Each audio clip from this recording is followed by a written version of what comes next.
Tammy McKittrick was a 40-year-old from Bowling Green, Indiana. She had 2 sons and 3 daughters, and was a huge animal lover.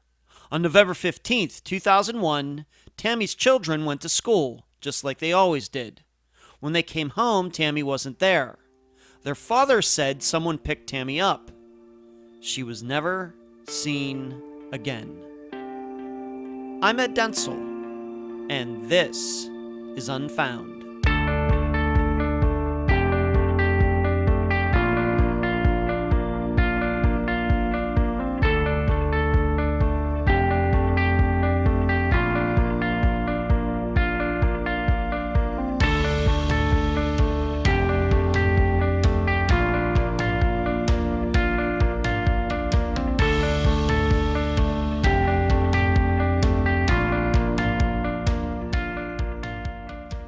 Tell the truth. When you read the title for this episode, what did you think? Because there are several different definitions for the word likely. Highly probable, suitable, reliable and credible, promising, and the obscure definition, attractive. I've not heard that one before. Yet I'm sure none of those meanings entered your head at all. In fact, I'm sure when you read the title, that the exact opposite of highly probable and reliable and credible, etc., etc., etc., popped into your head. Funny how the English language works. And really, you're not totally wrong. Because in the case of Tammy McKittrick, we do have credible and suitable, see what I did there, reasons for her disappearance. Being with another man, dabbling in drugs, going through a midlife crisis of sorts. She could have made a bad decision to leave with someone she shouldn't have. But we also have in Tammy's disappearance a common scenario for many episodes you've heard on Unfound, especially recently. One where a guy says, "Hey, she just took off." We have a likely story. And now a summary of the case. Tammy McKittrick was a mother of 5, but those weren't her only children. On the farm she shared with her husband Robert, she had llamas and possums and a whole host of other animals. Tammy essentially had her own petting zoo. Tending to her kids and the animals was her job, and she loved it. However, in entering her 40s, Tammy suffered what could only be called a midlife crisis. She ended up moving out of her home and in with a 20-something-year-old who was friends with one of her sons. At the same time, Tammy began taking drugs, something she had never done before. This continued for a few months. Eventually, though, her husband accepted her back into their house. This happened about 2 weeks before Tammy disappeared. So, on November 15th, 2001, Tammy was tending to her duties, getting her kids ready for school. Then they left, leaving Tammy at home with Robert. When the children came home, Tammy wasn't there. Their father said that Tammy took off with someone who came by. Robert didn't know who that was. He didn't seem concerned. Tammy didn't return that day. A few days later, though, Tammy's 19-year-old son received a call. It was Tammy. She said she was okay, that she was in Florida, and not to worry. Tammy was never heard from or seen again. By national standards, Tammy's case is virtually unknown. She's not on the Charlie Project. She's not on NamUs. We hope to change that by covering her disappearance today. And these are some questions you should be asking yourself as you hear about Tammy McKittrick for the first time. Number 1, do you believe she called her son a few days after her disappearance date? Number 2, what do you make of something her daughter found in her father's basement 8 years after Tammy disappeared? And number 3, are you inclined to trust a friend of Tammy's husband who claims he knows exactly what happened to Tammy? Tammy's children have differing opinions on what happened to their mother. One thing they do agree on, though, is their father picked up the slack for Tammy not being there, and that he was an excellent dad. The guest for this episode is Tammy's daughter, Marae Ledgerwood. Unfound news. I'm still coming down from the high I experienced last week by going to Amarillo. Charmin, Heather, Paula, Ava, and everyone else. I couldn't have had a better time meeting all of you. Thank you for showing up. I hope you all were really surprised. And since I'm guessing you've seen the pictures and videos already, I had a chance to meet with Penny and her son Tucker. We had a high quality day going to the relevant locations for Tom's murder. I thank them for taking the time, and I definitely have to thank them for the excellent lunch.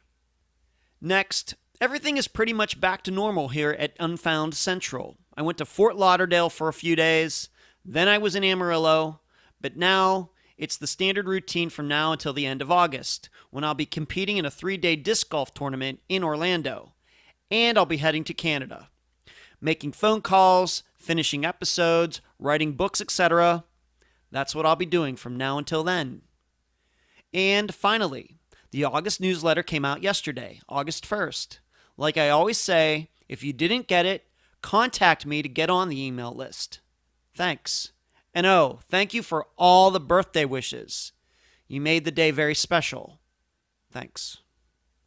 Where you can find Unfound. Unfound supports accounts on Podomatic, iTunes, Stitcher, Instagram, Twitter, Spotify, and Facebook.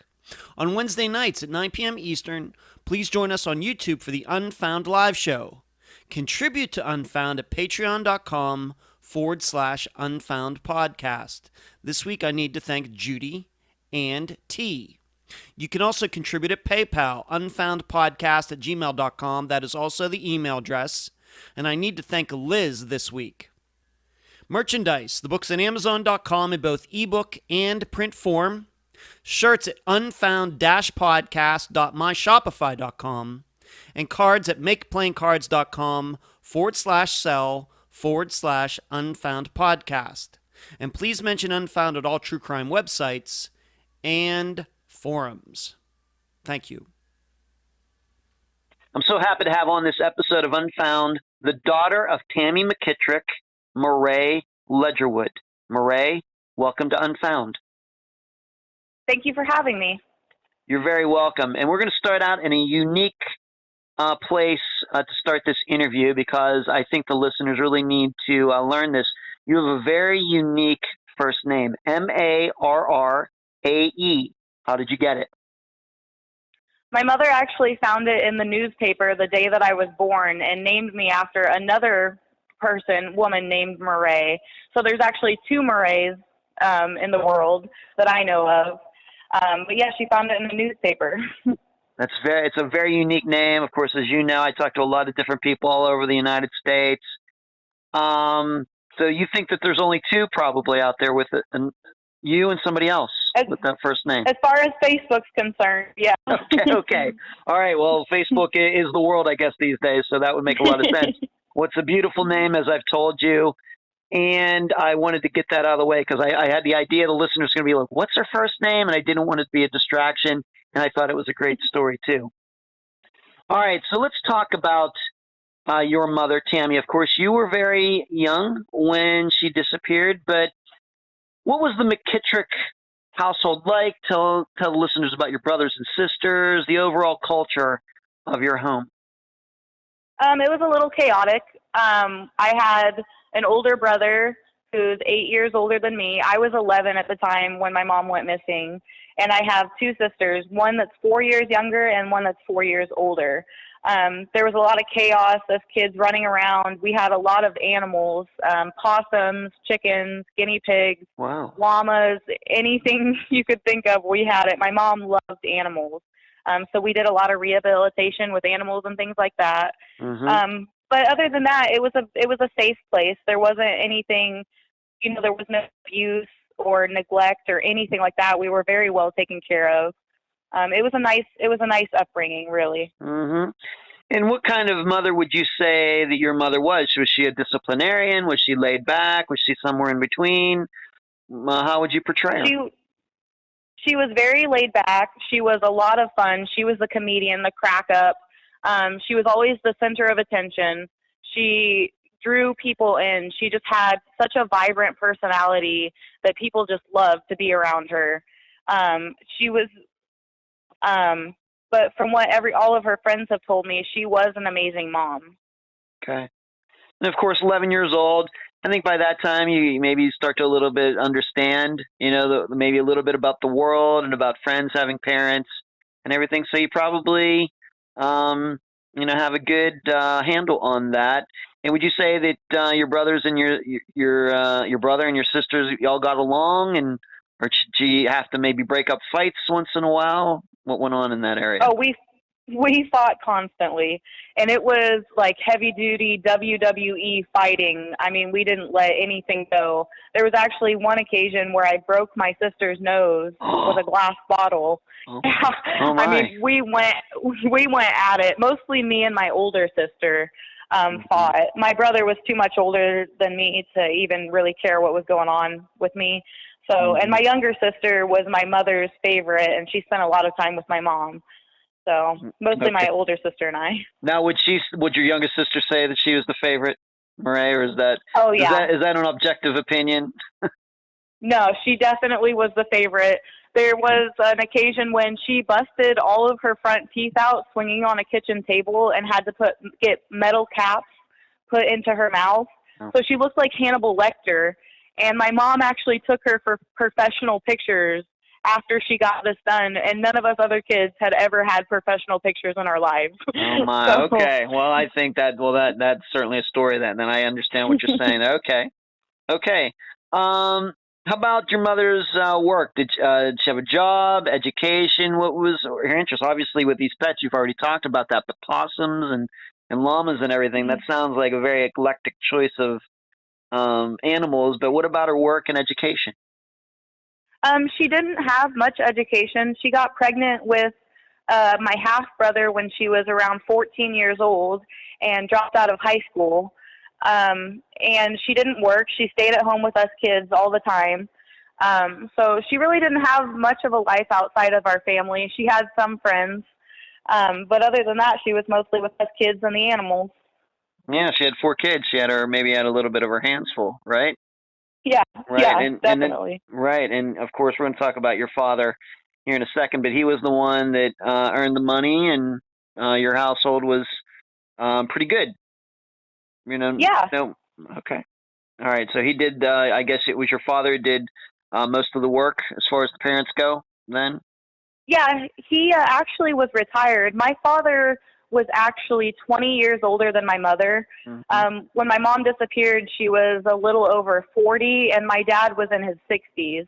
So he was retired, but he rebuilt Model A's and Model T's as a side project other than his retirement to make money. And he also like redid tractors and things like that and sold them on the side as well.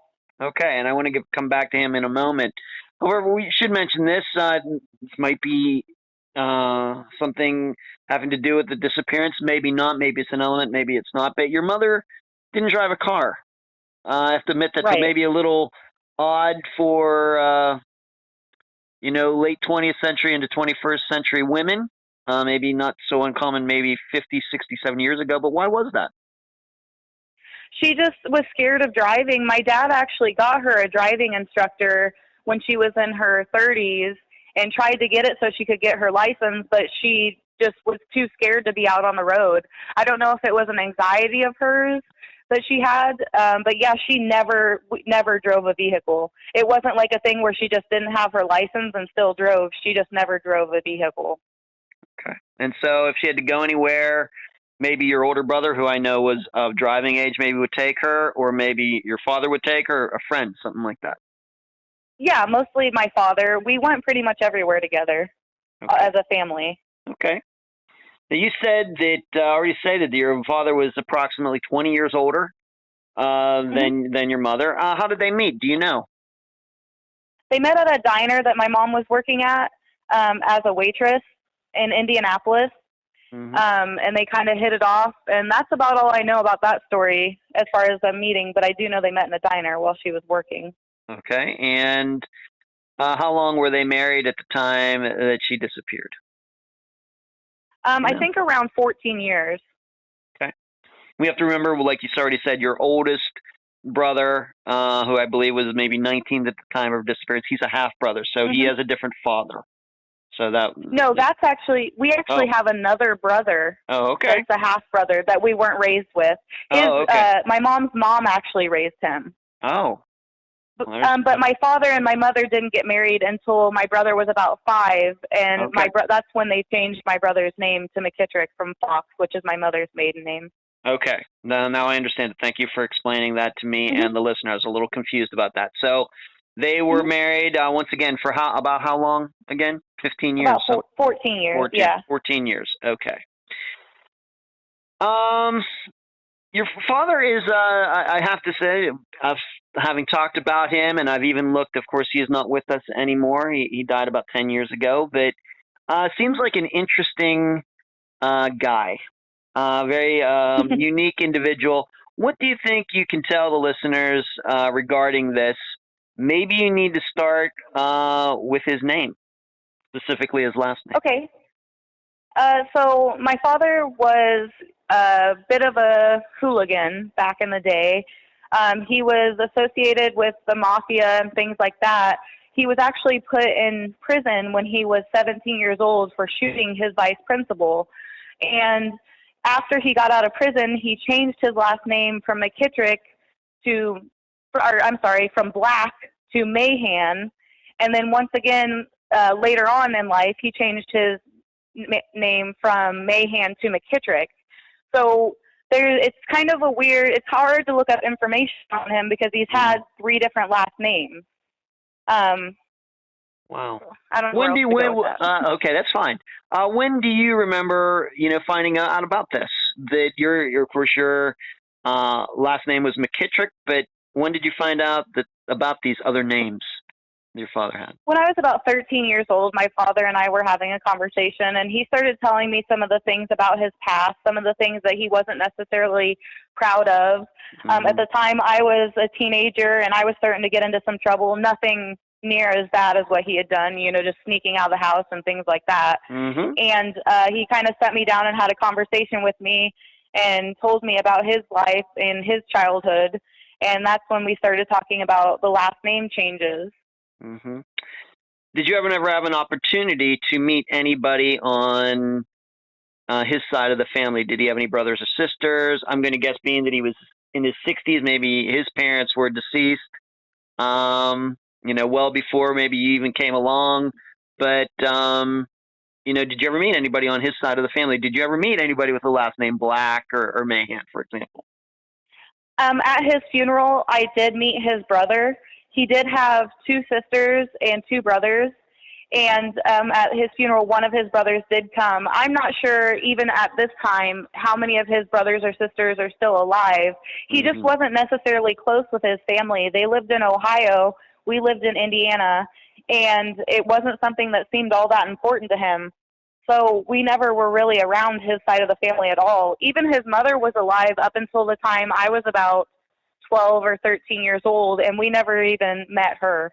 And we have to explain something. If he did get into these trouble, and that does sound like serious business, shooting his vice principal at his school, that sounds like a story in and of itself. But it very well could be that, he changed his life, straightened out. He thought that name might be a hindrance to him, and he's fully entitled to legally change his name if he wants. Right? Right. And it's not like you are not under the impression that he ripped off somebody else's identity or anything like that. No, Okay. It was definitely something that he went through, and I'm assuming did legally. I'm not sure, but it wasn't like he stole someone's identity. Okay. Did he ever tell you where he got how he picked up the name McKittrick from any? No, that was never something that he talked to me about, and I'm not even sure to this day where the name McKittrick came from. As far as I know, there's no family ties to it. My father's father was a Native American, and that's where Black came from. Mahan came from his aunt and uncle that he was raised by, but McKittrick has no prevalence really to us. Okay.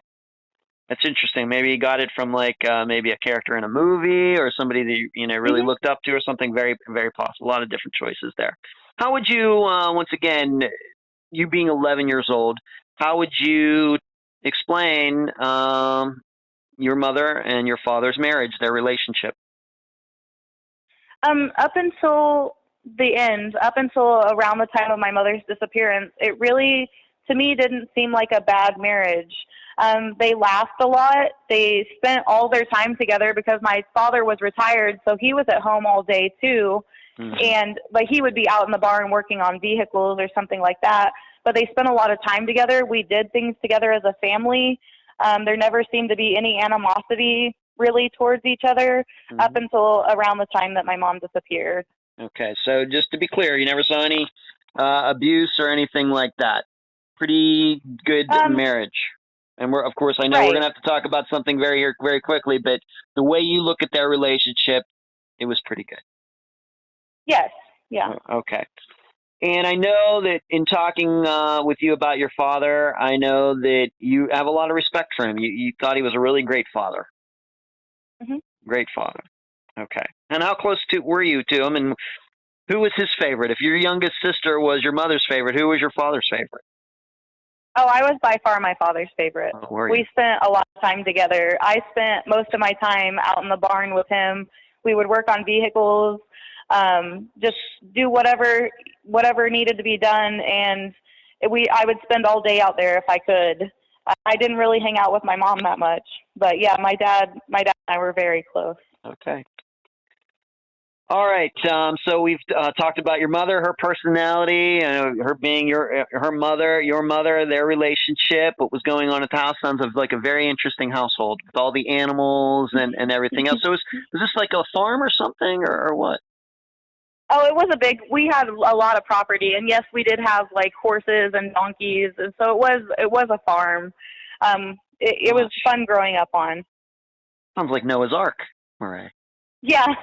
two of everything, llamas and horses and possums and everything. It sounds fantastic. All right, good. Sounds like maybe a business, like kind of maybe you could have like a petting zoo or something like that as a business. Yeah. Okay. All right, let's move on to this. We do have to talk about this, unfortunately, but your mother, we're not going to say as far as that she had an affair, but she was friends with a younger guy, and we're only going to use his last name, but Ryan. What can you tell the listeners? What do you know about this? We know that I know that you've had a chance to talk to him. What can you say about her relationship with Ryan? Just that I think that my mother sort of had a midlife crisis once she reached the age of 40. And it wasn't honestly the first time that she had an affair on my father. My father had caught her before, but it had been some years before this incident. And she kind of just, I guess, was enamored with this younger man and ended up moving in with him and living with him in a town called Clay City. And it seemed very innocent. It didn't seem like Ryan was malicious or out to get anyone. He was just young and I think very impressionable at the time. And I think maybe my mother might have taken advantage of that. Okay. Now, she was in her early 40s, and how old was he? He was in his 20s. In his 20s, okay. And how did they meet? Through my brother. He was actually a friend of my brother's. And my mother, when she reached around the age of 40, started spending more time around my brother and his friends. Like I said, I think it was more like a midlife crisis thing. She started worrying about her age. She started drinking more and partying more. And that's how she met Ryan, was through a friend of my brother's. Okay. And would you say, so she went and actually lived with him, so of course your father knew about this. Any idea how he felt about it? How did you say how he thought about it? No, how he felt about it, yeah. He was angry. He was very angry. He was left at home with 4 children. My mother was off partying, hanging out with younger men, drinking, doing drugs. He was irate. And he had every reason to be. At one point, my mother took my little sister, who at the time was 7, and left her at a gas station and called my father to come pick her up because she was going out that night and couldn't have my little sister with her. So she was just being very irresponsible, and my father, he had about had it with her. I'm sure. Okay. And how long was this happening before she disappeared? How long would you say? I would say she lived with Ryan for approximately a month and a half. It wasn't a long period of time, Mm-hmm. But yeah, about a month and a half. Okay.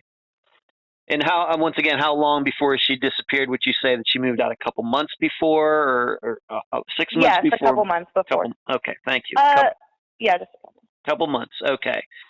But she did end up moving back in. I realize, once again, you're 11 years old at the time, might not understand all the dynamics of marriages and things. But do you have any idea why your mother came back, or any ideas? My father actually was trying to convince her the entire time that she was gone, and I guess he finally just got through to her. She had some mental illness. From what I know, it was bipolar schizophrenia, and he finally convinced her to come home and seek treatment for her mental illness instead of using drugs and alcohol as an escape from that. Okay. All right. And how? So she finally did move back out. She moved away, not living with Ryan anymore. Moves back into your house. And how long was she in there before she disappeared?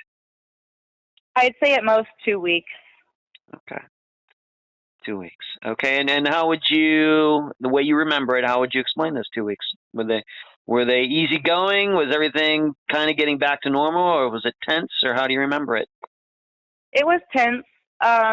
It was strange. I had resentment towards my mother at this point, after everything that she had done to my sisters, and I didn't really want to necessarily be around her.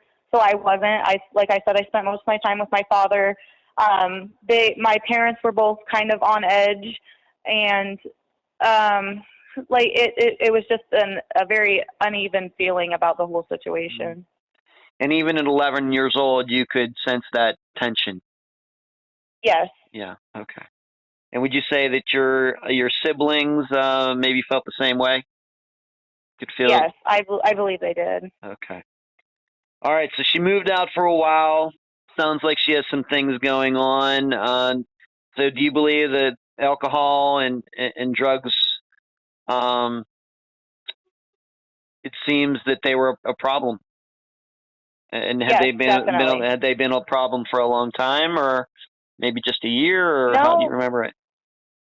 From what I could tell, it was just after she had turned 40 is really when everything started going downhill. It wasn't. I didn't really know a lot about drugs at the age of 11, and I didn't know the signs and things to look for. This is mostly from what my father and my older siblings have told me, as far as the drug use. So I would say it wasn't a problem for a long time. I would say it just came up within that amount of time. Okay. And during those 2 weeks that your mother was back at the house, do you ever remember, has anybody ever told you of any times where Ryan may be feeling a little jilted, or did he ever come around? Anything like that? No. As far as I perceived it, Ryan was okay that my mother left. He never seemed upset. He never seemed hurt or angry, even by any of this. I think, like I said, he was just young and impressionable, and she kind of got the best of him. But I think once he started, his family knew about my mother living with him, and I think they also had an impact on him and my mother moving out, because they knew it wasn't a good idea. Okay. All right. So the belief is that after she moved out, it wasn't like he came over to try to get her back, or anything like that. No. Okay. Okay. So this was the McKittrick household in the weeks leading up to your mother's disappearance. Now, of course, a lot of people, before this episode even comes out, are probably going to try to look it up. And first of all, they're going to find out there's not a lot of information out there about your mother's disappearance, first of all. And that's why, of course, you're on the program. We, of course, want to change that. She's not on Charlie Project. She's not on Name is either. So we kind of have to almost start at the kind of the beginning with the actual facts of the disappearance. What day did she disappear? What was the date of her disappearance? November 15th of 2001. November 15th, 2001. Okay, so maybe 10 days before Thanksgiving. And this is from Bowling Green, Indiana, correct? Mm-hmm. Okay, yes. because I know a lot of people are going to hear Bowling Green. They're going to think of Kentucky because that's where the Corvette originally came from. Bowling Green, Kentucky might be a better well-known town with that name than Indiana, but this is Bowling Green, Indiana. Okay, now that we have established that, why don't you tell them what you remember about that day? You're 11 years old, you're with your siblings, and what happens? We all got up and went to school like it was a normal day. Nothing seemed unusual. Mom woke us up. We all got ready, got on the bus, did our normal day at school, and then we came home, and my mom wasn't there. My dad said that maybe she had left with some friends. He said he hadn't talked to her and he didn't know, which is kind of unusual because, like I said, they were both home all the time, and my mother didn't have a driver's license. So he played it off just like she had left with some friends. Maybe she would be back shortly. He didn't know. And then it kind of just, we just kind of stopped talking about it, and that's where it was left. She just never came back. I didn't notice any clothes missing of hers, but like I was 11 at the time, so I didn't necessarily know the things to look for. And the other thing I would have looked for had I known or thought about it would have been money missing. My brother did say that she had stolen quite a bit amount of money out of his college fund or from his FAFSA. He said around $8,000, $9,000. Wow. So there is that.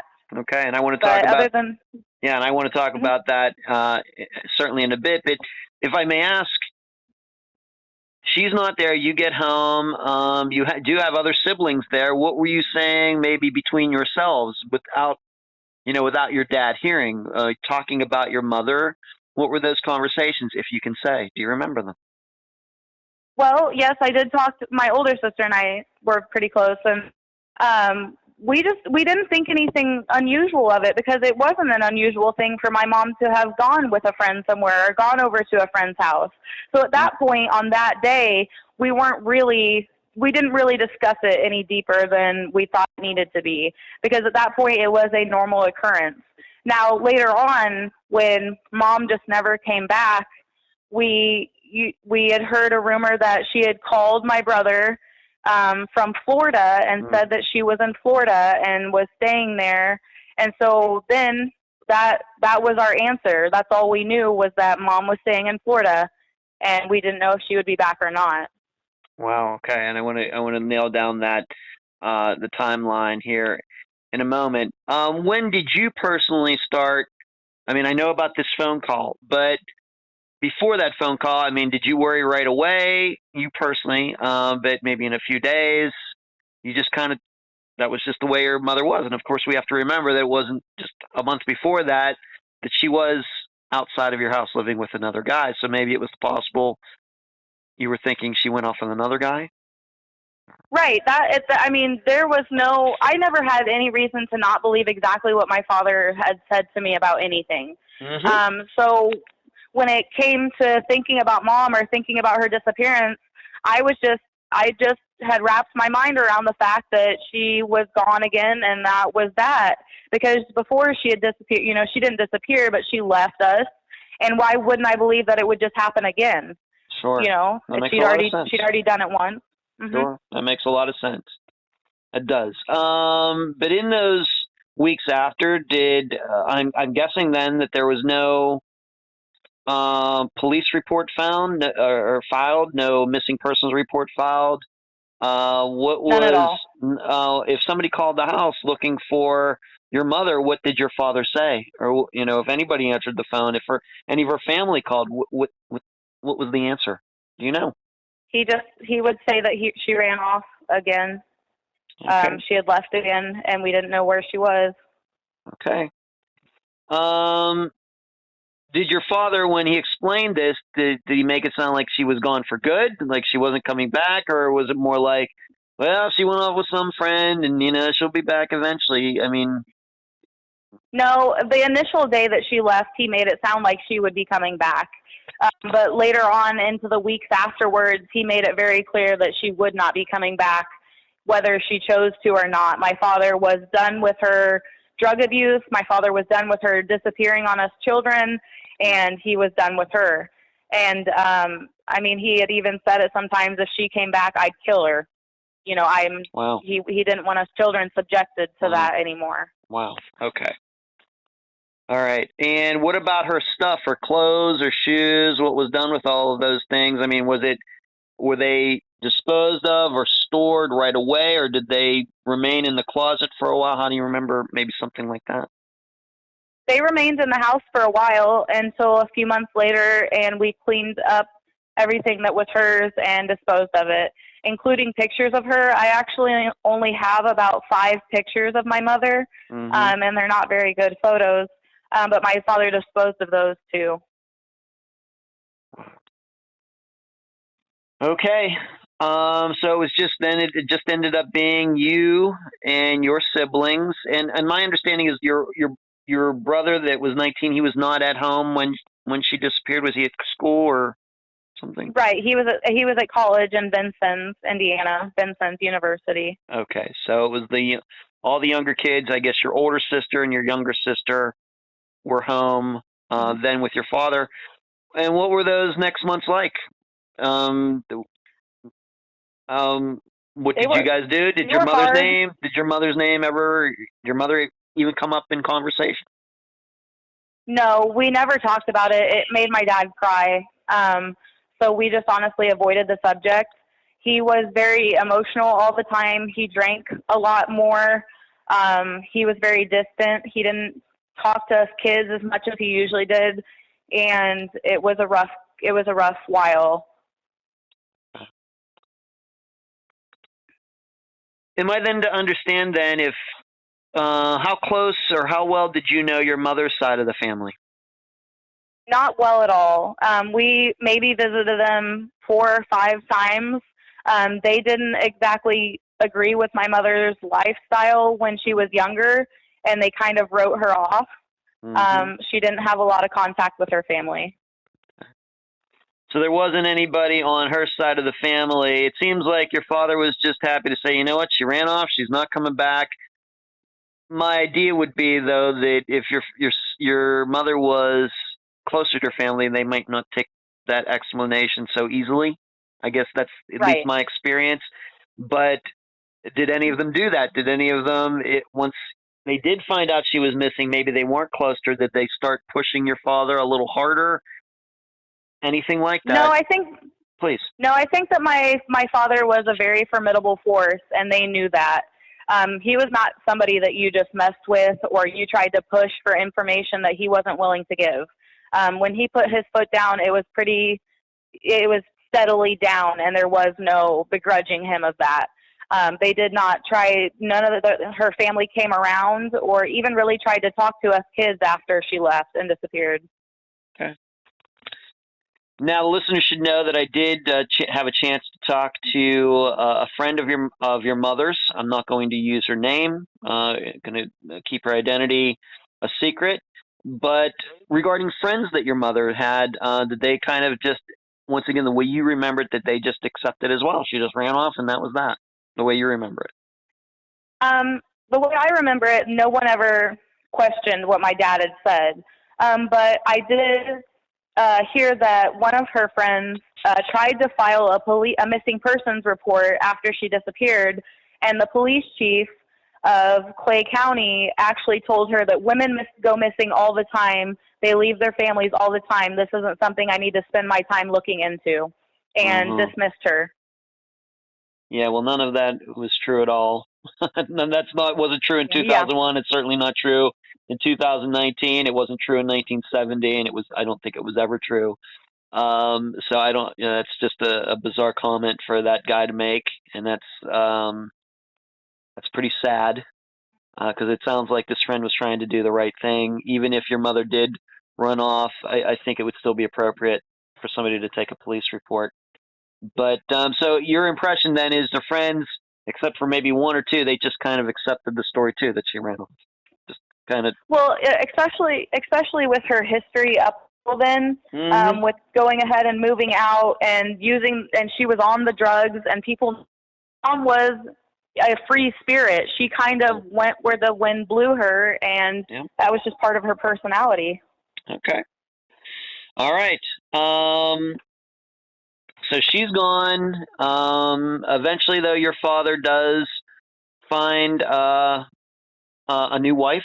She does get Yes. married again. What year was that? Do you remember? It was he didn't actually get married again because Oh, legally him and my mother were still married. all right, of But course. I did have a stepmom, and they just weren't married. They were together for 7 years, and they got together about a year and a half after my mom disappeared. Okay. So it's just you, your older sister, your younger sister, or your older brothers at college, and it's just your dad and you three, and you just try to make it as normal as possible.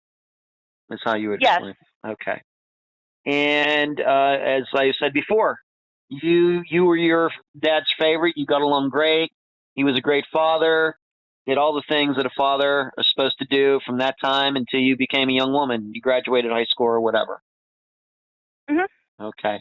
He And was I an know. amazing father. I mean, Okay. exceptional. Great. I'm glad to hear that. And of course, you are a mother now. Yes. Um, let's talk about. You already mentioned it before, but your brother, your 19-year-old brother who was at school, he got a phone. He got a call allegedly from your mother. How long was this after she disappeared? What do you remember about when that happened? It was a few weeks after she disappeared, and all I know is that my brother and my dad both said, while my brother was home, that she had called. She said she was in Florida. My brother explained it as she was like elated. She was very happy, and that she was living in Florida and that she missed us kids, and that was about it. She didn't say whether she would be coming back or anything like that. She just said that she was where she was, and that was it. That was it. So this would go along with her father's story that she got picked up by somebody in Indiana, and somehow she found her way to Florida somewhere, and that's of course where I live now, but somewhere here in Florida. Was this call made to the house? How long was this? How long was this after she disappeared? A month? 2 weeks? How long? Do you remember? A couple weeks. Yeah, a couple Okay. weeks. And yes, the call was made to the house. Okay. And were you not in the house when the call was made? Is this just something you were told about later? Right. I never heard any of this. I never knew that until my brother and my father told us. We didn't have any idea about the phone call. Okay, so she didn't use any names, nothing like that. Did she, once again, if your brother talked to her, did she even apologize for saying, you know what, I apologize to leave you kids like I did, but anything like that from what he said? No, no. The way my brother made it sound, she just announced where she was, and that was, that she missed us, and that was about the end of the conversation. Okay. Do you also think that this phone call, it sounds to me that this phone call is probably a large reason that a missing persons report was never filed? Of course, Hmm. is that your interpretation as well? Yes, I believe that since, after everyone heard that my mother had called and she was alive and fine and she was in Florida and she was happy, nobody saw the need to actually file a missing persons report. They figured that Tammy had just gone off and done what she wanted to do, and that was the end of the story.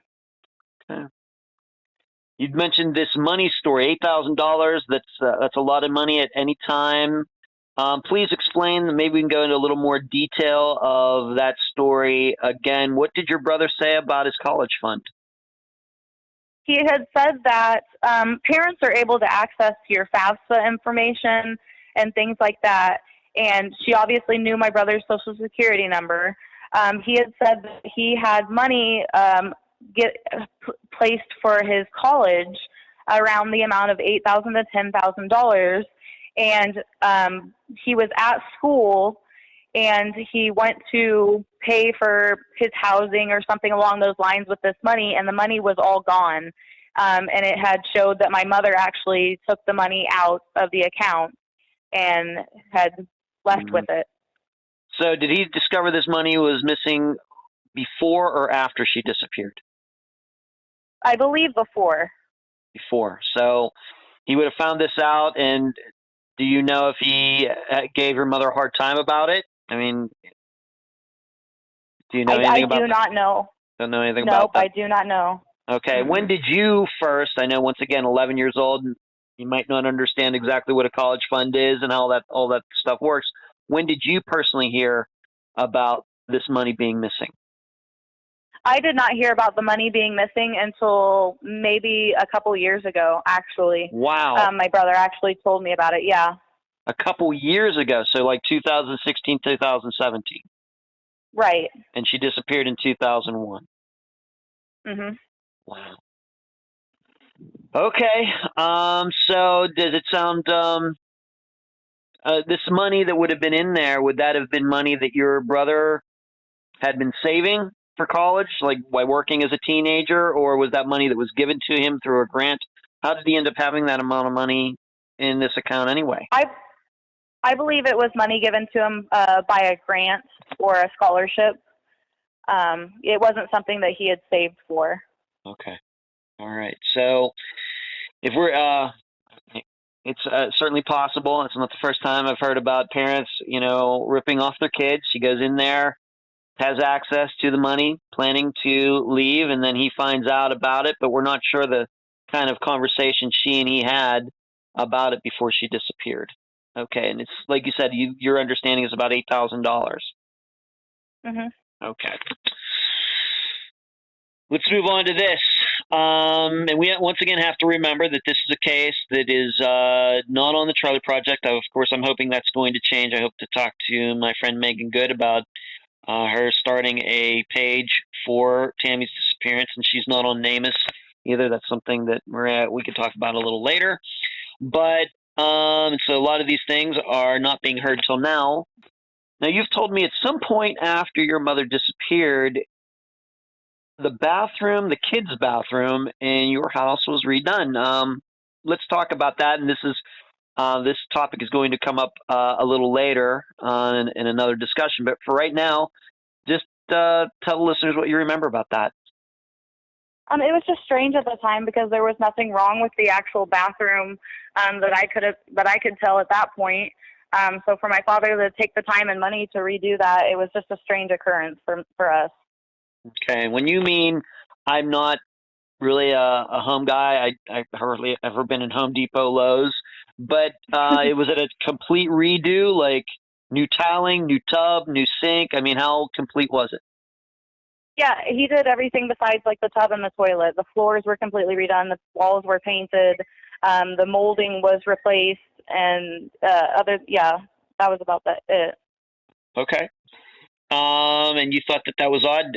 As an 11-year-old, did you personally see anything wrong with the bathroom? I mean, would you say that it was an upgrade, a serious upgrade, or how do you remember it? No, the bathroom didn't seem to have anything wrong with it as far as I could tell as a child. I mean, it was not as nice as our parents' bathroom, but it was a children's bathroom, and it was only used by us. We didn't even have parents use it. Okay. So it was just strange that he would take the time to do that. Okay, and this is going to be relevant a little later. Okay, so she disappears November 2001. Try to make things as normal as they can be without your mother in the house. What goes on? Of course, he ends up finding another woman, although they don't get married. Were they together until his death in 2009? Yes, they were. Okay. How would you explain the rest of the 2000s? Of course, you're 11, 12, you become a teenager. Your mother is still missing. And how would you explain maybe those 8 years between her disappearance and your father's death? What did you do? What did your brother and sisters do? Anything concerning your mother's disappearance? No, none of us, like I had said, once we got that phone call, once we had heard about that phone call, nobody really looked into it any further after that. Nobody filed any missing persons reports or even contacted the police other than I know her friends. And so it was just kind of left to be what it was. We had just assumed that Mom had went to Florida and that's where she was or would have been, and that was the end of the story. And when we brought it up around my father, it disturbed him. He didn't like to talk about it. It upset him. So we didn't do that. All right. Okay, so the rest of the 2000s, and he dies in 2009. How did he die? Natural causes? Yes, he actually had stomach cancer that spread to his my. brain. Oh, my. He passed away fairly quickly within a couple of months of finding out about the cancer. So yeah, it was a really hard time. I bet my biological father had stomach cancer as well, so I know. Now, a police report was not filed in 2001. I think we know for the reasons due to the phone call being made, but eventually in 2009, a police report was filed. Who filed it and why?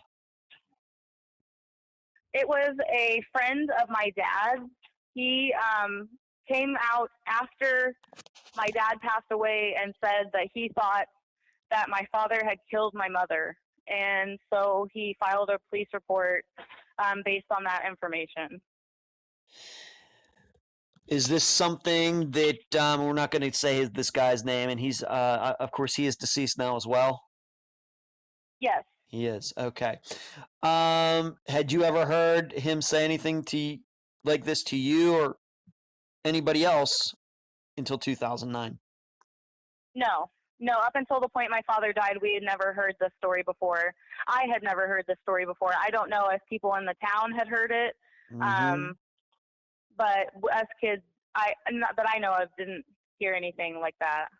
Okay. Did you happen to know this friend? Had you known him for a long time that you knew that he was a friend of your father's? Yes, he was a very good friend of my father's. They had been friends for as long as I had been alive. Wow. Okay.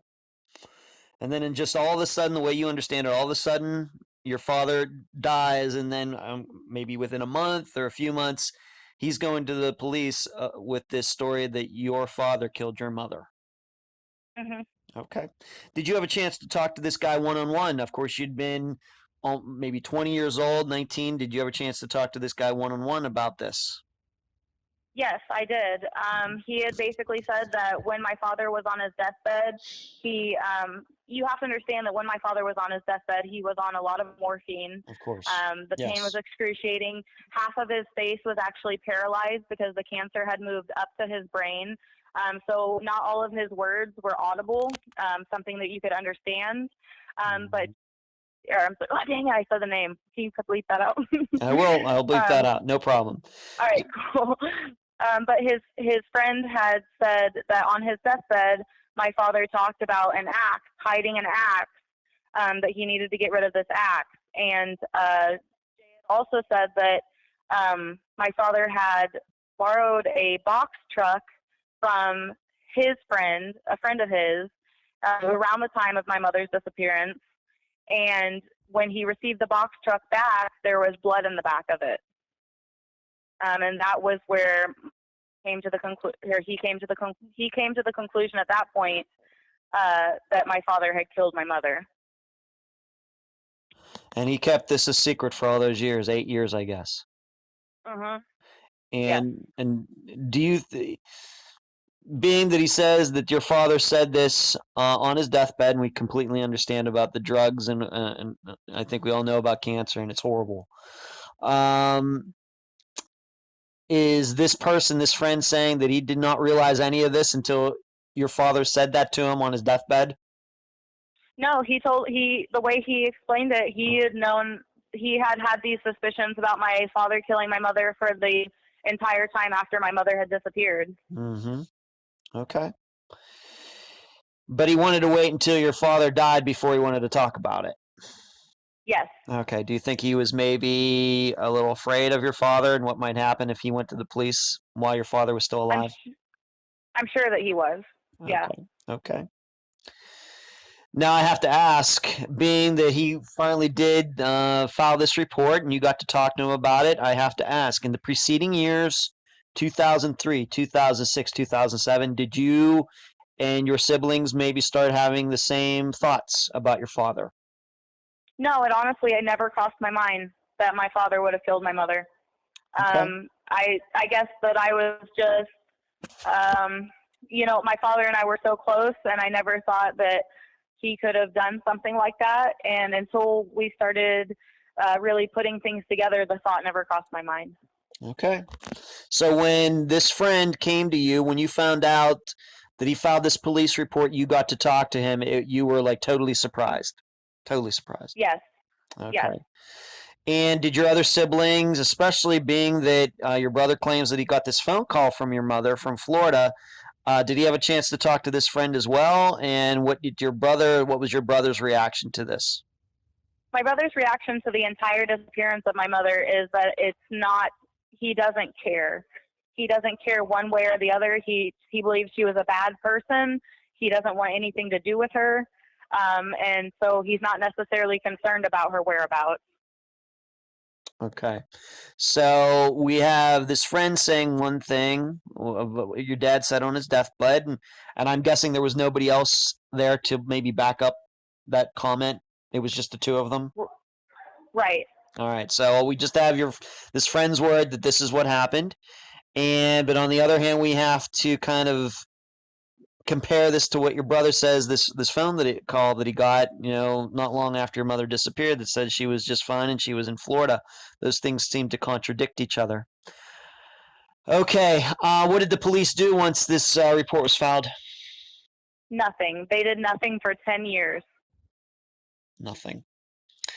Do Nothing. you think that they believe this guy? And I, of course, have to ask, do you believe this guy? Did the police believe this guy? Do your siblings believe this friend? What's the overall feeling of his testimony? There's obviously some skepticism. Um, he was he was known to tell a tall story. So there was a lot of skepticism based on what he said. And I don't know what the police were thinking, that they never even interviewed the first person about my mom's disappearance. I don't know if at that point the police it was the same chief of police that told my mom's friend that there was no reason to look into my mom's disappearance. So I'm not sure if at this point they didn't want to pursue it because it would have made them look bad as a department for not having pursued it in the first place. So I'm not really sure about that. Okay. Yeah. Well, 8 years between a person disappearing and a report being filed, that's certainly a long time. That may be one of the longest periods between a disappearance and a report being filed. And, I can understand why the police might be a little skeptical, and especially if they were to start looking into this and find out that your brother claims that your mother called him not long after, she disappeared. So, is this what caused this 2009? Is this when you personally started getting involved in looking into this? Is that what it took, or did it happen later? No, actually, it didn't start. I never really even. I did look into my mom as far as I searched her name on the internet, things like that. Tried to pull up information on her that way. Tried to see if she had used any credit cards or anything like that, and nothing ever came up. So I honestly just had kind of given up until 2019, this year, when they actually started investigating my mom's disappearance. That's when I actually got very involved in trying to find her. Okay. All right. Now, this is being that we talked about this bathroom before. Listeners probably wondering, why did you even talk about that bathroom? Being that it doesn't seem like there was anything wrong with it. Of course, in many cases, we talk about rooms being redecorated and redone because maybe some of these covering up blood evidence or signs of violence, but it doesn't sound like that in this case. But at some point, you found a molding from that bathroom. You're going to have to explain to the listeners how that all happened and what you found. So in 2009, after my father passed away, I was still in high school. I had not graduated yet, and my stepmother let me live in my dad's house until I graduated high school by myself. I was in the basement just going through some things, and there was a large stack of molding that would have gone around the bottom of the floor of the bathroom that he had redone. And on one of the pieces of molding, I noticed some writing. One of the pieces of molding actually said R.I.P. Tammy McKittrick, August 3rd, and her date of birth, and then to November 14th, 2001, on the piece of molding. It was definitely my father's handwriting. He had a very beautiful flourished cursive handwriting on the piece of molding.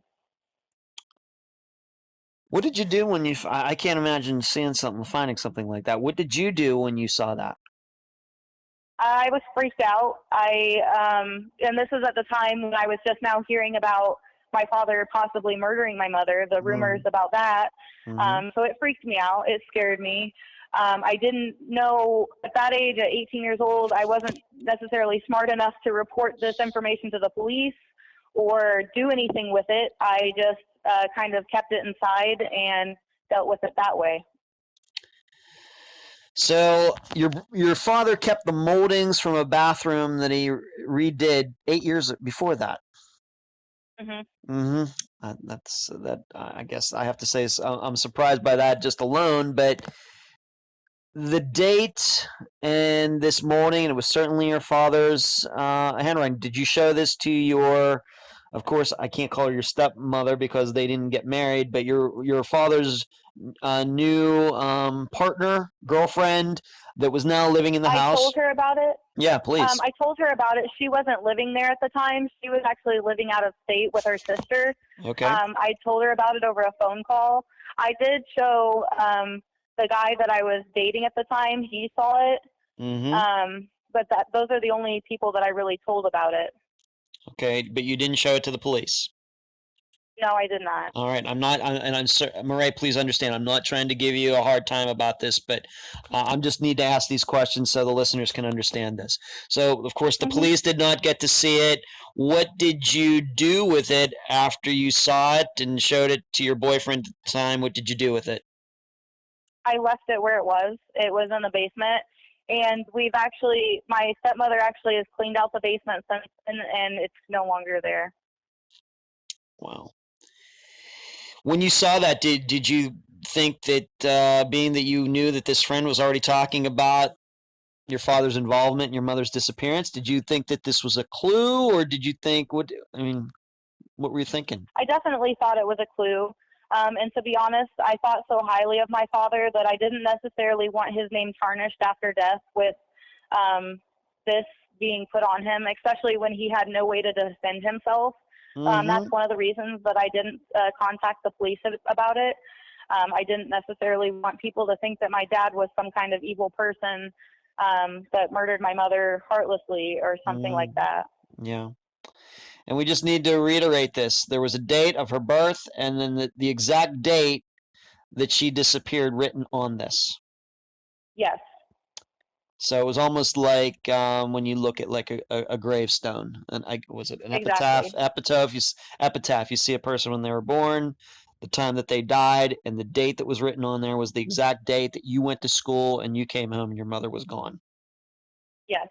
Okay. Wow, but that molding is probably long gone by now, do you think? Yeah.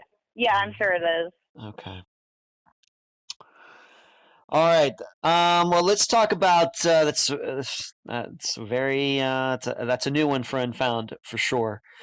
Since 2009, you've gotten to talk to the young man that your mother lived with for a while.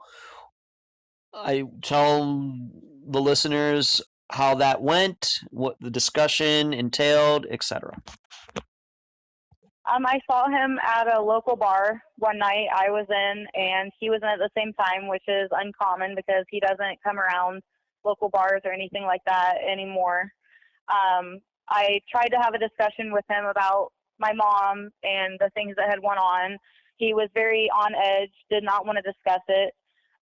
Seemed like he had his wife with him, and I'm sure that was part of the reason, and his family was with him, that he did not want to discuss maybe necessarily not the best time of his life, maybe when he made some bad decisions and things like that.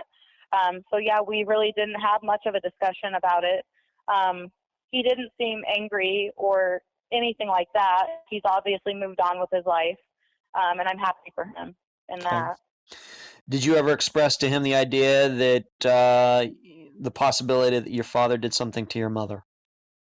No, I never even brought it up. The way that he was acting was obviously he didn't want to have the conversation, and I wasn't necessarily comfortable with pushing him into having that conversation. Sure. Honestly, I feel like I feel like I know that he was never a threat that he was not part of my mom's disappearance. So I didn't necessarily feel like it was, it was necessary to have the conversation with him about something like that. Okay. Did you even get to ask him, when he did find out that your mother was missing, what he thought? Did he ever offer an opinion on the disappearance himself without you kind of leading him in a particular direction? Did he ever offer up his own opinion? No, the only thing he asked was like if we had ever heard from her again, and my response was no. He apologized and said wish it had gone differently, but other than that, he didn't have any comment. Okay, and how recent was this conversation? About 4 or 5 years ago. Okay, and you've not talked to him since? No. Okay. All right. Let's go back to this guy your father's best friend, and then of course, after your father dies, he starts saying these things about how your father seemingly murdered your mother. You did get to talk to him. How many times did you get to talk to him? Do you believe him to be a reliable source? Is he telling the truth? Once again, since you've gotten to talk to him and none of us have, what's your opinion on it? I don't necessarily believe that he's a reliable source. Like I said before, he told a lot of tall tales. He wasn't necessarily the most honest person, and he was the town gossip. So as far as I was concerned and am still concerned, it was maybe more necessarily for him to get attention because of the disappearance of my mother than it was for him to necessarily say something truthful. I do believe that since he went to the police, some of the information that he has may be valid, because if he was willing to try to back that up to the police department, it seems like maybe there was some traction there for that information. But I don't know either way. I try to just think the best of my father either way. And so to do that, I just kind of have come to grasp that maybe she ran off, and we just haven't found her yet. Okay, so you are open to the idea that your father might have done something to your mother, but not necessarily because this best friend is saying all these things. Right. Okay, I think we can understand that. How many times did you get to talk to this guy before he died? Maybe a handful, maybe 4 or 5 times. And it wasn't necessarily every time. It wasn't about my mother or her disappearance. Okay. And do you know if did any of your other siblings get to talk to him? And would you say if you can talk, you've already talked about your brother not wanting to have anything to do with the topic of your mother's disappearance. But what about your sisters? If you can speak for them, how do they feel about what this guy has said? If you can say. I don't necessarily know how they feel about it. I know they do both believe that there is a possibility that my father murdered my mother. And I don't know that either of them talked to my father's best friend. But I can't say either way how they feel about what he has said. Okay. All right. Now, at some point, and I'm thinking this was somewhat recently, you've been working on this, and for some reason, dogs were brought out to your father's property, and I have to admit, I'm not sure what to call her. Maybe just to keep it simple, she's your stepmother, even though she and your father were married, but she lives on that property now, and I guess she allowed dogs to come out there and sniff around, and what went on? Yeah, so we actually just started investigating my mother's disappearance this year. They did some questioning, and the questioning came up with that everyone that they had talked to had the understanding that my father may have murdered my mother. It wasn't something that necessarily everybody was agreed upon, but it was brought up multiple times in different conversations with people that they had interviewed. So the detective did arrange for 5 cadaver dogs to come out to my father's property and sniff the property. All 5 cadaver dogs hit on one spot under 2 apple trees. And they brought out ground penetrating radar to see if they could find a grave under the apple trees that would maybe indicate that my mother was there. The ground penetrating radar did not show any significance of a grave being there. And so after that, the detective that was on my mother's case was actually taken off of her case, and now there's no one on her case. So they've stopped looking into her case at all. Okay, and I want to talk about that detective here in a moment. I want to go back to the apple trees. Uh, the apple trees are significant because you told me of when they were planted. When were they planted? My mother disappeared in 2001. The apple trees, I used satellite photos of my father's property to go back in time and see when the apple trees weren't there and when they were there. I went back to a photo that was available in 1998. The apple trees were not there. And then the next available photo was of 2003, and the apple trees were small but still there. Okay. So they were planted sometime in between 1998 and 2003. And you could believe that maybe they were planted given their size in 2002, possibly. Yes. Possibly. And these are the trees. How many trees are there? 2. 2. And this is where the dogs went, but they did not find the ground penetrating radar. Doesn't seem like there was anything under there. Right. Okay. When they were there, and going back to that bathroom molding that you found in 2009, at any point did you suggest to the people with the dogs or the police to go down into the basement of the house where you found that molding to do any sniffing around, forgive the pun, any searching in the basement? No, I honestly never thought about it because there's a concrete floor in the basement, and so I just never even thought about having them look down there because I was sure that the floor was permanent and had been there for, since the house was built. So I never even mentioned to them. I did mention the molding to them, which they found interesting, but other than that, they never inquired about coming into the house and using the dogs. Okay. How did this get started? You already mentioned that this detective was already removed, and I want to talk about that. But how did this all get started in the first place? That suddenly, after 18 years, they're bringing dogs out to the property. How did that happen? The detective that was on the case for the 10 years that nothing happened was actually got a he was moved up in the department, and so his cases went to other detectives and other officers, and the new detective that started actually looking into my mom's case was given my mother's case at that point, and that's when he started investigating. Okay, and so he was the one that arranged for the dogs and the penetrating radar and everything to go out. Okay. But you just said that shortly after that, he was not in that position anymore. Any explanation for that? What can you tell the listeners? My sister actually talked to the detective when he was taken off the case, and I guess it was suggested to him by his superiors that he needed to leave the case alone. He didn't need to bring the dogs out to the property, that it was just a dead case that he needed to not do anything with. And after he brought the dogs and the ground penetrating radar out to the property, he was actually demoted to being on the road.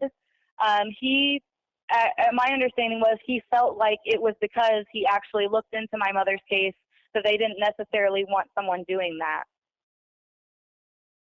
Well, okay, and we're not going to use his name in this, but I would certainly like to talk to him if we could arrange that. I don't know how much he's going to say, being he's a police officer, but that certainly does get my attention. However, there is a name maybe that we can mention if you feel comfortable doing it. Maybe the guy that maybe caused this guy to get demoted. Who is Rob Carter? He was actually the police chief at the time that my mother disappeared, the one that told her friend that it wasn't necessary to look into the case any further. And he was the police chief at the time when the police report was filed and nothing was actually done to investigate the case. He's now he's in an office in Indianapolis somewhere. He's no longer the police chief, but yeah. Okay, and he was the police chief of Bowling Green, Indiana, or Clay County. Clay County. Indiana. Clay County. Yeah. Clay County. Okay. And so he's moved on to Indianapolis. Have you ever personally talked to him about what went on your father's property this year? No, I have not. I've never had any contact with Rob Carter before. No. Okay. But he was the guy at the time that didn't want to take the case seriously. And do you think, who is the head of Clay County now? Who would be responsible for something like this? I'm not sure. I've never looked into it. Okay. Do you think that Rob Carter would have enough influence to get a detective who is looking into this demoted because it might be embarrassing for the department or something, the way you understand things in Indiana? The way I understand it certainly would be possible. Okay. Is he some sort of politician, like a state senator or Yes. state representative or something like that now? Yes, he is. He is a politician. All right. So the listeners can surely look him up. Maybe they even want to send him a very nice email. Okay. So maybe he's just trying to, not saying he has anything to do with the disappearance, but maybe he just wants it to go away because it might make him be put in a bad light for not taking a murder seriously. Okay. So, and like you said, is there currently no one working on the case? That's to your knowledge. Right. Okay. And how long ago did this other detective get demoted? When did that happen? Approximately 3 months ago. Okay. Okay, so he tries to do this stuff, and then suddenly they push him away and demote him. I certainly hope you're not going to let that go. I think I've gotten to know you well enough, Murray, to know that you're probably not going to let that go. I think you should. This sounds like there's something wrong there. I feel like I want to talk about this best friend just a little bit more, and then we'll talk about your father once more, and then we will move into Namus and the Charlie Project. A little talk about that and how your mother is not on either site. How do you feel about this friend and what he did? You said he was like the town gossip and everything else. I mean, how close of friends was he with your father? Well, one thing my father did always say about his best friend was that you keep your friends close and you keep your enemies closer. He definitely knew that there was another side to him, one that he necessarily didn't want to be around, and he knew that he could be manipulative and things like that. So I don't know if necessarily my father kept him close enough so that he couldn't hurt my father, or that they were truly best friends. Okay. Do you kind of feel, once again, we've already established that we may have suspicions of your father, but it's not because of necessarily of what this guy said. Do you almost get the feeling that this friend really doesn't know anything and is almost stabbing your father in the back or something, or what? I definitely think that his friend truly does believe that my father killed my mother. I think that if it was just gossip, he would never have went to the police about it. That's something I'm pretty adamant about, that if he never had any real evidence or had any real, really thought about it, then he wouldn't have gone to the police about it. So I do believe that he actually believes he knew what happened. Okay, but the only proof that he's ever, if it's not really proof. All he has is a statement your father allegedly made on his deathbed. That's it. Right. All right. This guy is not saying that he took part in it. He's not saying that he helped dispose of your mother's remains. He's not saying, anything where he was there at the time that it happened. He's just saying some comment your father made. And we have to remember, like you said, your father was, as most cancer patients are near the end, hopped up on drugs, maybe a little delirious, don't know what they're saying, possibly. Exactly. Okay. All right. I just wanted to reestablish that before we move forward. Let's talk about your father. And I don't want the listeners to get the idea that we are going after him. Of course, the reason we're talking about him, it does seem that there are some things here that we need to take a closer look at. Of course, the listeners, you're going to make the decision up for yourselves. But he does have an interesting history. Don't run into too many people in here who've changed their names. He was involved in the mob. We have this story about him shooting a vice principal that he had. Do we know when that happened? Are there any news reports on that? Have you ever tried to look that up? No, I haven't. I mean, I've used Ancestry.com to try to look up information on him based on his other last names, and I've never come up with anything. Okay. Because I'm thinking that if is this like a school situation? So he was like in high school and he felt the need Yes. to shoot his vice principal. Yes. Okay.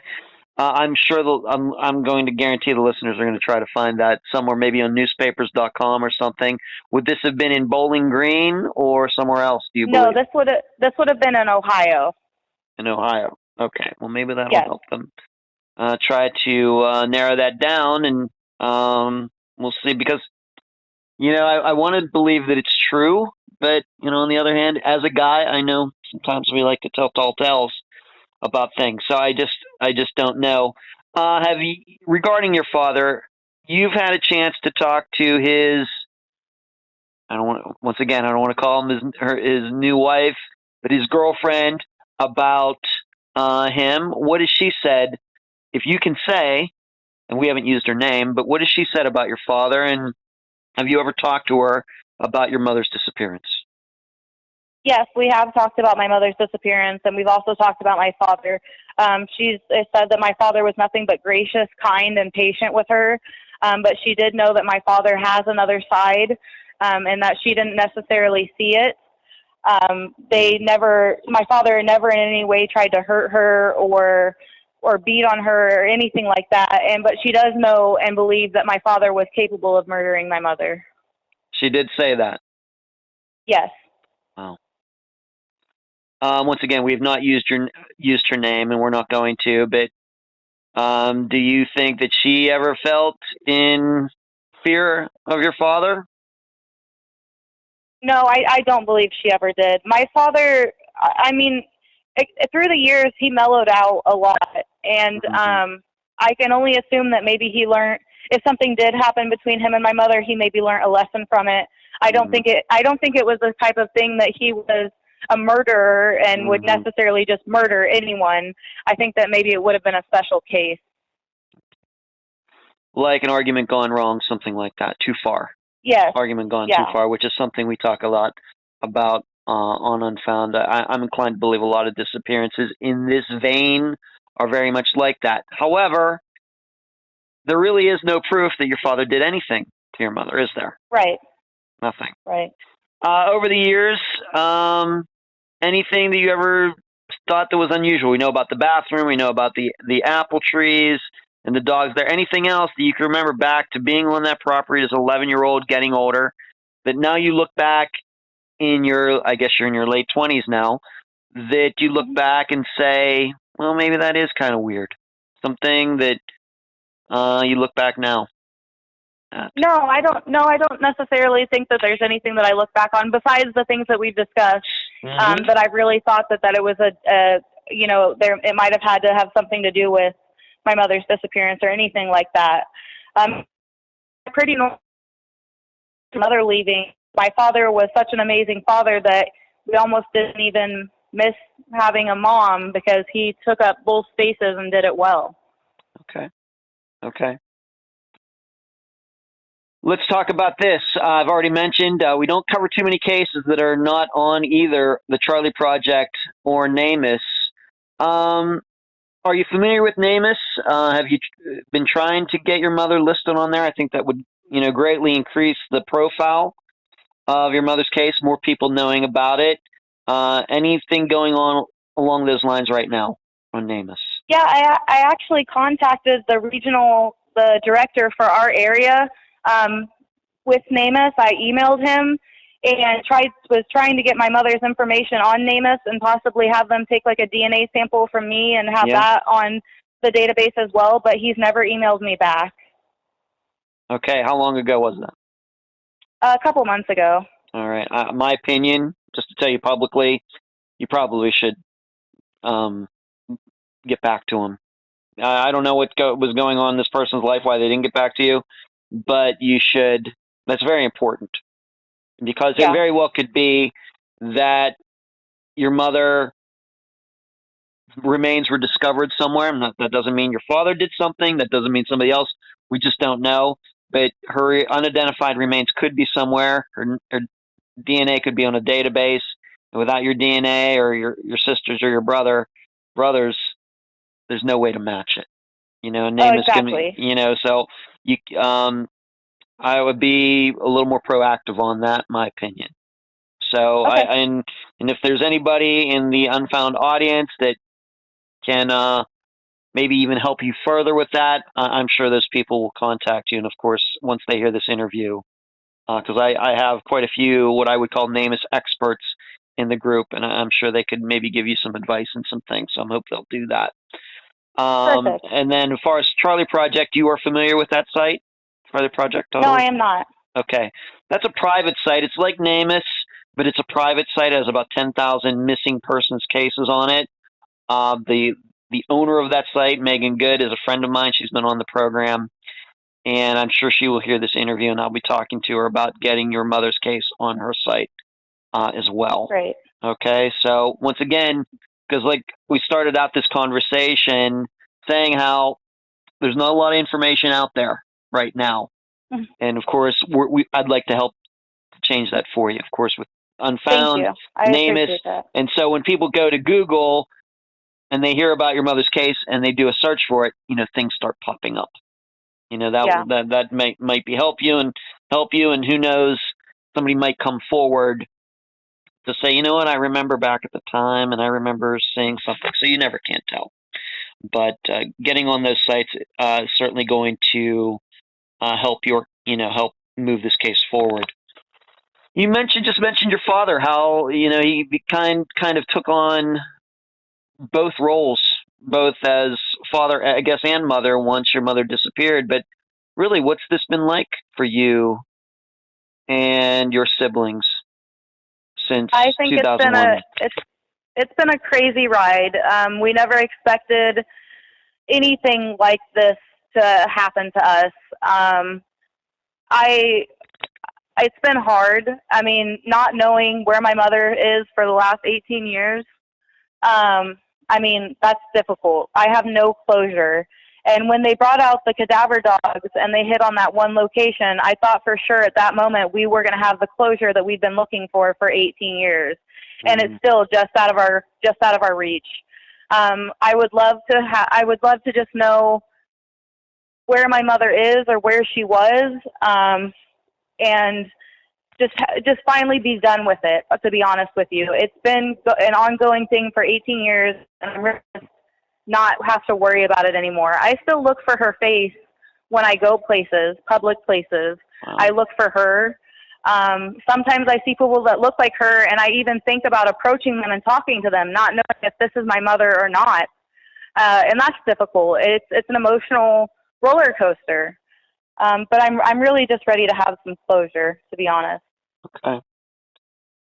I can completely understand that, and especially in a case like this where a missing persons report wasn't filed for 8 years, and it's only been within the last year that dogs have even been on, for example, the property. So yeah, you've been living with too many questions for too long. Absolutely. Yeah. 18 years. And of course, you've already. It does seem though that your siblings, at least your brother, has a different feeling about this whole thing compared to you. Yeah. Okay. Do you have a Facebook page or anything set up right now for your mother's disappearance, Murray? I do not. I created a friend, well, not really a friend, someone who helped me through the missing persons page on Facebook, helped me create like a poster of my mom that we've been sharing. It's been shared around 500 times already. Okay. That we've done, but I haven't created a page for her or anything like that yet. To be honest, I don't know where to start with looking into her disappearance. I have no expertise in this field, and I would love all the help that I can get, to be honest. Okay. Well, here's what I'm going to do. I can tell you by the time that the listeners are hearing this interview, that I will have posted in the Unfound Podcast discussion group that you need some help, maybe setting up a page, a page for your mother, because once again, that's also something that will raise the profile and get people talking. So that I know that some of my listeners have helped others other guests set up pages and kind of give them, some suggestions on how to set it up and what you should have on there and everything. So I will send, by the time this interview is heard, hopefully we've already gotten some people that have requested to help you with that. And then, Great. once you get on NamUs, once you get on Charlie Project, once you get a Facebook page and other things, I think that then the next step, of course, is, really, really trying to nail down what happened that day. And of course, there's going to be a lot of talk about, what different people are going to believe. And of course, I'm going to continue to help you in any way that I can. Even after Thank this you. I episode. appreciate that. You're welcome. Even after this episode airs. Any final comments before we complete this interview, Murray? I just wanted to say I appreciate you taking the time to talk to me and really get some exposure for my mom's case, and hopefully something comes of it. Okay, Murray. I can promise you that you and I will continue to be in touch. And you have any problems with NamUs, Charlie Project, or anything, you let me know, and we'll get it sorted out. I promise you on that. Great. Thank you. Thank you so much. Okay. And I appreciate you being on this episode of Unfound. Thank you so much. You're welcome. And that was my interview with Murray Ledgerwood, daughter of Tammy McKittrick. I thank her for joining me and all of you on this episode. As I mentioned during the interview, I got to speak with one of Tammy's closest friends. We spoke for about 50 minutes 2 weeks ago. I will now take a few moments to tell you what she had to say. I will not be releasing her name to the public. However, I believe what she is saying. More importantly, Murray trusts her, and that's the reason Murray wanted me to talk to this friend. This is what the best friend had to say, and these items are in no particular order.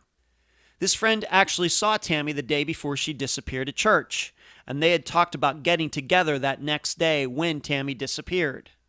This friend always felt Bob was responsible, but insists Bob was a good guy, a good father, etc. She never saw any abuse in their marriage. This friend wasn't sure if Tammy actually lived with Ryan or not. She knows they had some type of fling going on, but this friend thought Tammy actually lived with one of their other friends during this time. This friend never saw Bob get angry. In fact, she never saw him ruffled about anything. He was always very kind and polite and nice. The way that this friend knew Tammy was through their kids. All of their children were about the same age. Bob drove Tammy everywhere. Of course, this friend is backing up something that Murray said. This friend insists she never saw Tammy do any drugs and she never suspected it. In fact, she never saw Tammy drink either. But she did say that the reason they usually saw each other was because of their kids, and so they didn't do any drinking around their kids. This friend does not believe Tammy is still alive. This friend also says that about the time that Tammy disappeared is when this friend heard about Bob and his previous mob connections. This is also about the same time she heard that he had changed his name a couple times.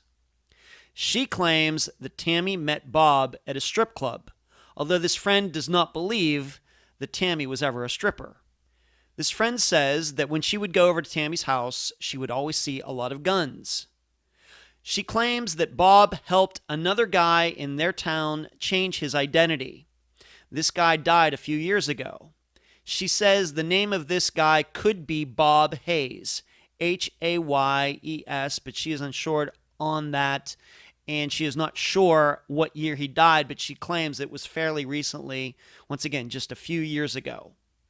This friend says that Tammy told her that Bob once shot one of his son-in-laws from a previous marriage. Tammy's friend believes this story. By my account, that means that Bob shot a vice principal and one of his son-in-laws from a previous marriage. Now, it may be this vice principal and the son-in-law are the same person. I have no idea either way, but it seems clear to me that Bob never spent any time in jail for either of the shootings, or maybe it's just one shooting. I really don't know. I should also say that my understanding is that neither the son-in-law or the vice principal died during these shootings.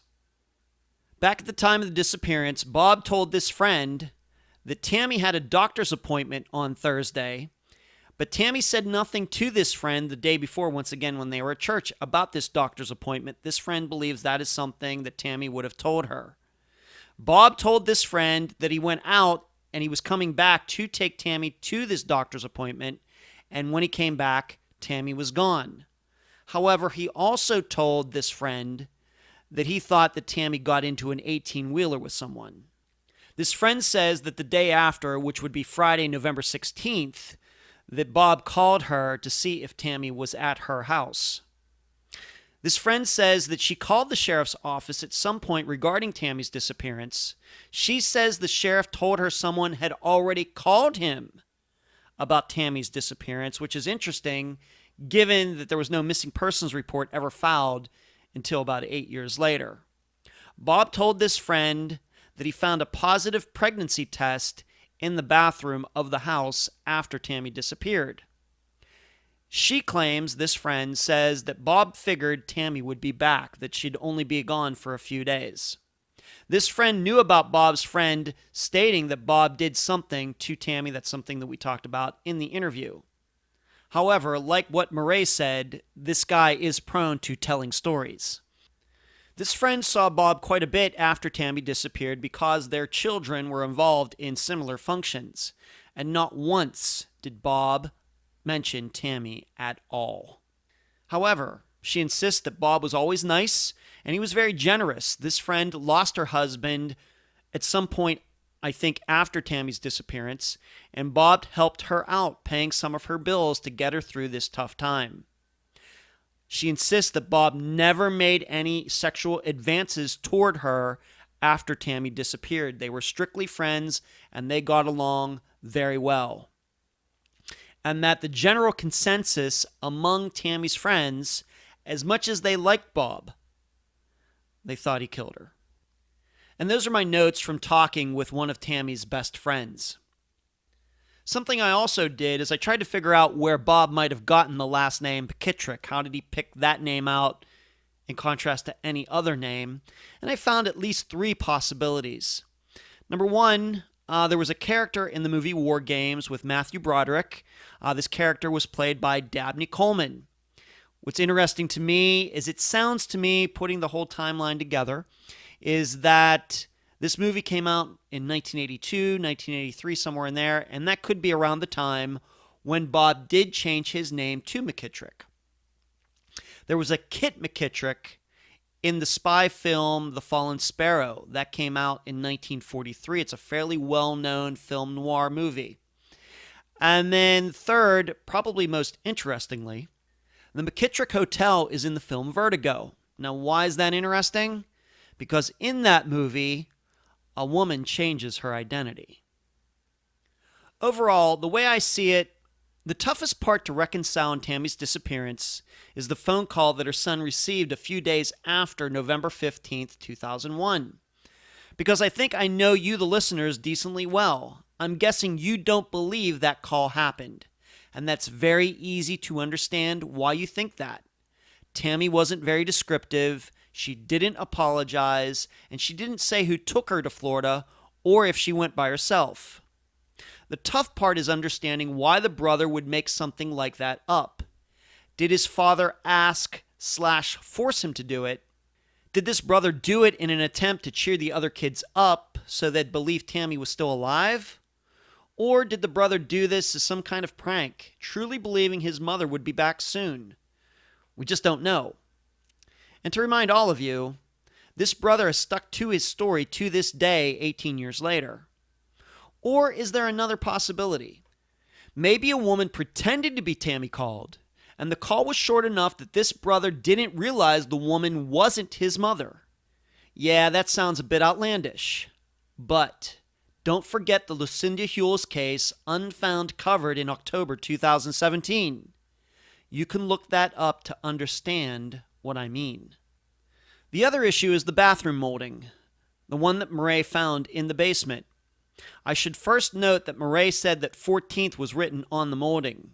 In talking to her after the interview, she clarified that she meant the 15th. But why would her father turn it into an epitaph?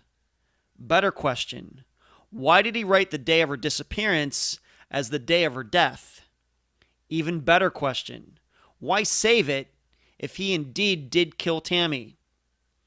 I have no idea to any of those questions. Maybe Bob wrote it to mean that Tammy was figuratively dead, like she's dead to me, meaning Tammy wasn't dead, but that she did something that was unforgivable.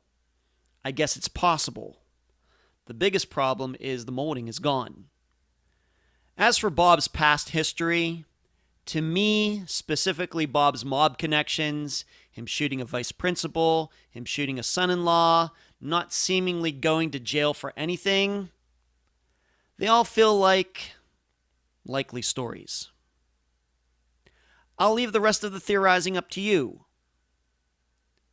And that's the program. If you found it informative, please go to the app that you use to listen to Unfound and give this podcast a nice review. I thank you for listening. I'm Ed Dentzel, and you've been listening to Unfound.